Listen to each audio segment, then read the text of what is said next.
ابيض بالصلاة على النبي عليك يا واجهة البلد. السقف يا عم ابيض ايه واسود ايه؟ ما رجمتنا حرام عليك ارحمنا بقى.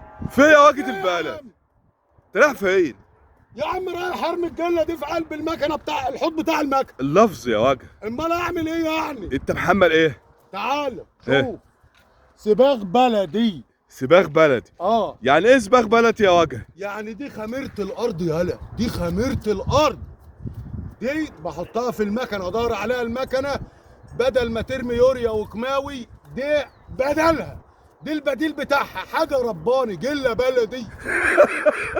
اللفظ يا جعيدي. لفظ ايه يا عم والله جل.